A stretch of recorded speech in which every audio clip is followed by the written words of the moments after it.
Hello and welcome to another update on FET. Yeah, the FETCH.AI chart is still unchanged in a potential uptrend from the April low. So that could really be a more substantial low that has formed there. No change to previous updates, and therefore the focus can still be on the higher prices. But we need to pay close attention to the nanostructures, because the question is whether the A wave here is still extending, or has the B wave already started. And I am tracking support already on the smaller time frame.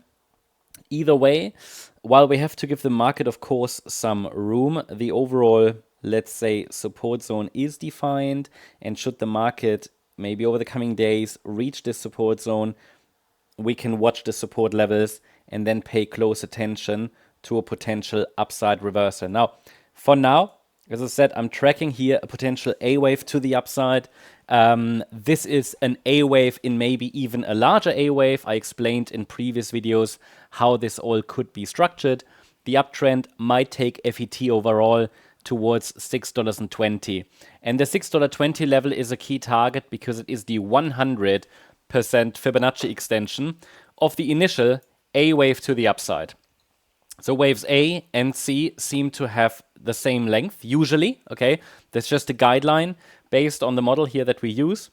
And therefore, the 100% extension is usually a level we are watching. It just means that the A wave and the C wave, they typically, well, they would have the same length if the price gets there, right? It's a projection. It's a mathematical projection, not necessarily a prediction as such, but a mathematical projection. And yeah, we're tracking here an ABC structure to the upside. And what we want to see is that the market, if we zoom in a little bit, hold on.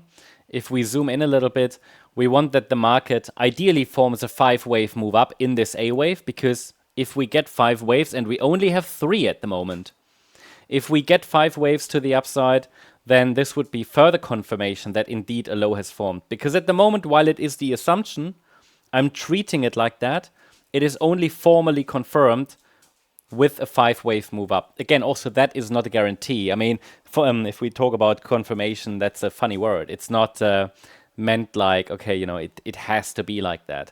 It just increases probabilities, and it's basically just based on what in theory the model tells us that is what it should be, right? It then means it should hold a higher low, yeah?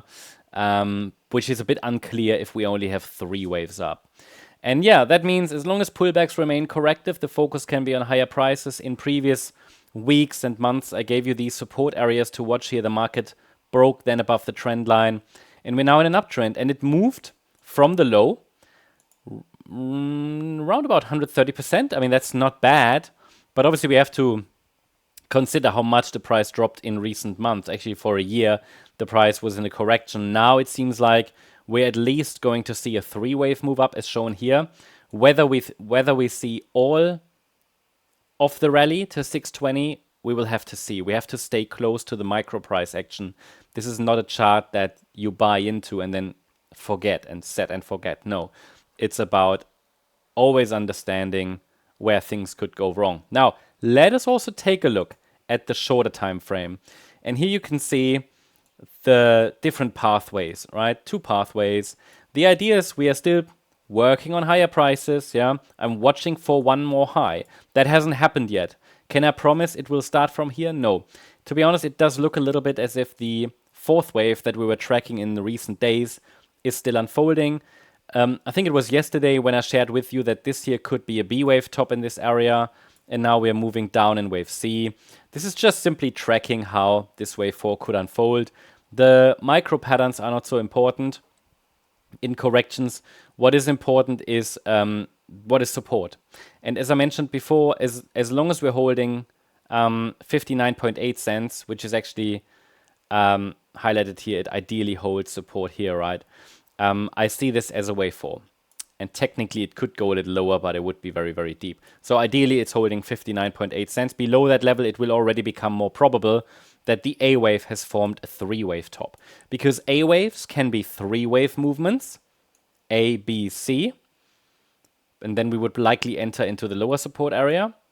between 52 cents and 41 cents. Could then still go higher, but with only a 3-wave move up, probabilities are not very clear.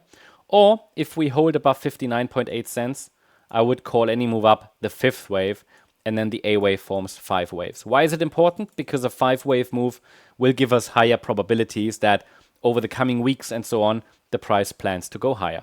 So with that, you have all the levels that you need. Wave 4, no evidence at this point that it's over, but I'm still watching for one more high in wave 5 of A. That's the update on FET. I hope you liked the update. If you did, please hit the like button, leave a comment and subscribe. And if you really like the content, then please check out the channel membership. Thank you very much. Bye-bye.